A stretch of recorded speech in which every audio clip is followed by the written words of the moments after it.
एक बार की बात है। एक गांव में एक बूढ़ा आदमी रहता था। वो बूढ़ा आदमी अपने बेटे से बहुत परेशान था, क्योंकि उसका बेटा बहुत ही नालायक था, कामचोर था। वो कोई काम नहीं करता था और बस गांव में इधर से उधर घूमा करता था। तो एक दिन उस बूढ़े आदमी ने अपने बेटे को सबक सिखाने का सोचा। उसने अपने बेटे को अपने पास बुलाया और उससे कहा कि बेटा, घर के अंदर अलमारी में एक घड़ी रखी हुई है, तुम उसे निकाल कर लाओ। लड़का घर के अंदर गया और उस घड़ी को बाहर निकाल कर लाया। फिर उसके पिता ने उससे कहा कि अब तुम एक काम करो, इस घड़ी को अपने साथ बाजार में लेकर जाओ और जितने लोग भी तुम्हें मिलेंगे सबसे तुम इस घड़ी की कीमत पूछ कर आना।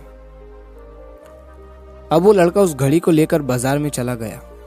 उसने बाजार में सभी लोगों से उस घड़ी की कीमत पूछी।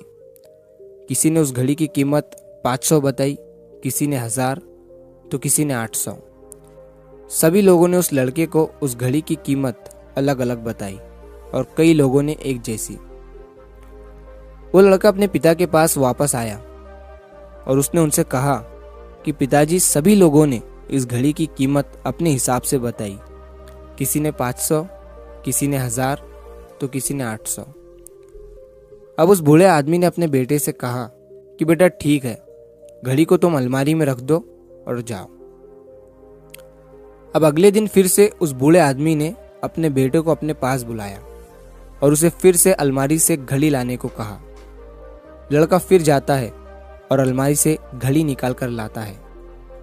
और अब उस बूढ़े आदमी ने अपने बेटे से कहा कि बेटा जाओ और आज तुम इस घड़ी के अंदर जो समय चल रहा है उसकी कीमत पूछ कर आओ। लड़के को समझ नहीं आ रहा था कि उसके पिताजी उससे क्या करवाना चाह रहे हैं। वो दुखी मन से फिर से घड़ी को लेकर बाजार में चला जाता है और सभी लोगों से उस घड़ी के अंदर जो समय चल रहा था उसकी कीमत पूछता है। लोगों को लगता है कि इस लड़के की मानसिक स्थिति ठीक नहीं है। कल ये घड़ी की कीमत पूछने आया था और आज समय की। बहुत से लोगों ने उसे भगा दिया और कुछ लोग उस पर हंसने लगे। अब लड़का परेशान हो जाता है और सोचता है कि ये मेरे साथ क्या हो रहा है। तभी वो आखिरी बार एक बूढ़े आदमी की दुकान पर जाता है। वो बूढ़ा आदमी बहुत व्यस्त था। वो लड़के का सवाल सुनते ही समझ गया कि लड़का उससे क्या पूछना चाह रहा है।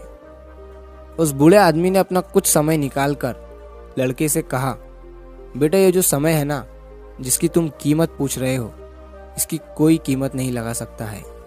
तुम करोड़ों रुपए देकर भी अपनी